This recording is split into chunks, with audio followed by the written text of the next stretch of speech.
In 1973, a quiet schoolteacher named David Langston stepped into the woods behind his home and vanished without a trace. No clues, no answers, just silence. What followed was a decades-long mystery filled with strange discoveries, eerie whispers, and questions no one could answer. This is the story that still haunts Newfield, the man who vanished.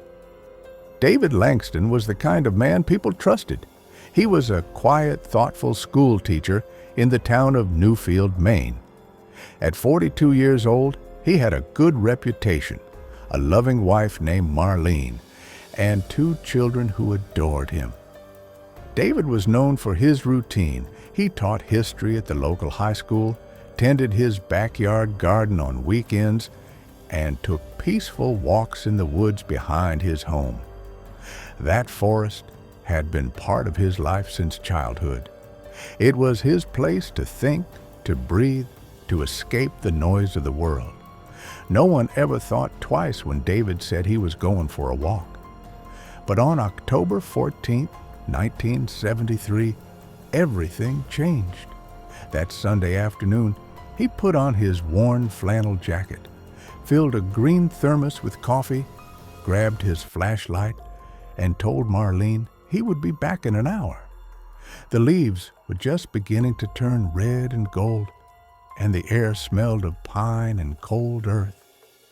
He walked down the familiar trail behind the house and vanished. When the sun dipped below the trees and David still had not returned, Marlene grew worried. She called his name from the porch. Then she stepped into the trees, expecting to find him just ahead. But there was only silence. By 9 p.m., she had called the local police. A quiet man who never missed dinner had simply disappeared into the forest, and no one knew why. The search. By early morning on October 15th, the peaceful woods of Newfield were filled with voices, flashlights, and the sound of search dogs barking. Police officers, firefighters, neighbors, and volunteers formed search lines, combing through the trees and calling David's name. They started with the trail behind his house and moved outward in wide circles. Bloodhounds picked up his scent near an old logging path, but strangely, the trail stopped cold at a moss-covered stone wall deep in the woods. There were no signs of a fall, no torn fabric, no broken branches, just emptiness. It was as if David had stepped into thin air. The search continued for days. Helicopters flew overhead, boats searched nearby creeks, divers explored small ponds, fearing the worst, but they found nothing, not even a footprint. Marlene waited at home, staring out the window, hoping to see her husband walking toward her through the trees. But day after day passed without a sign. The sheriff told reporters they were doing everything they could, but privately, many officers admitted they had never seen anything like it. Strange discoveries. 2 weeks after David vanished, just when most people believed the trail had gone cold, something strange happened. A 12-year-old boy named Lucas from a nearby town was exploring the woods with his older brother when he spotted something odd. Sitting neatly on top of a tree stump deep in the forest was a green thermos. It looked almost new. Curious, the boy picked it up and opened the lid. Inside was lukewarm coffee. Not cold, not spoiled. It was as if someone had just poured it hours earlier. The boy's parents turned the thermos into the police, and Marlene confirmed it belonged to David. But the location where it was found made no sense. A voice in the static. In 1986, 13 years after David Langston disappeared, something happened that reignited the mystery. A retired electrician named Harold Beck lived just outside Newfield.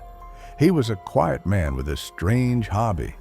He spent his nights tuning into distant radio signals with his old ham radio equipment. Late one October night, Harold was scanning frequencies when he picked up a faint, crackling transmission. It sounded like static at first, but then he heard a voice, weak, tired, fading in and out. It said, "Still here, still waiting. The trees won't let me leave."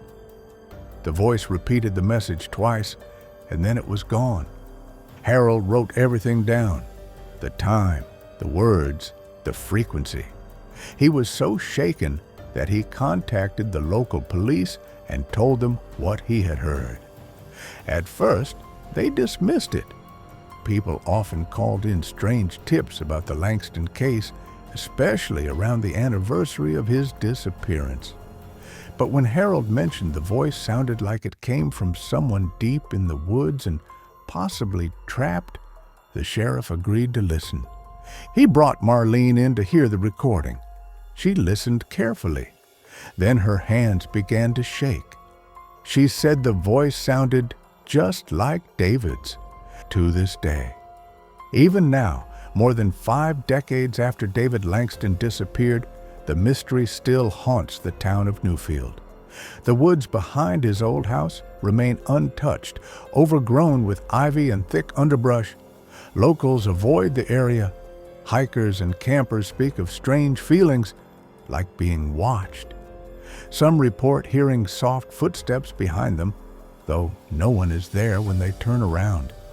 Others claim to hear a man's voice calling faintly through the trees, repeating the same words, "Still here? Still waiting?" David's family eventually moved away. Marlene never remarried. She passed away in 2003, still wearing her wedding ring and still keeping a framed photo of David on her bedside table. Their children grew up and built lives of their own, but they never stopped wondering what really happened to their father. Every few years, someone claims to find a clue, a piece of fabric, an old flashlight, a footprint in the mud, but none of it leads anywhere. The case remains open, unsolved, a permanent file in the sheriff's office labeled Langston Disappearance. Tourists sometimes visit Newfield just to walk near the forest, hoping to catch a glimpse of something unusual. David Langston's story remains one of the most chilling unsolved cases in American history. Whether a tragic accident or something far stranger, the truth lies buried deep in the forest. If this mystery gave you chills, subscribe for more haunting stories and share your theory in the comments. The woods are still listening.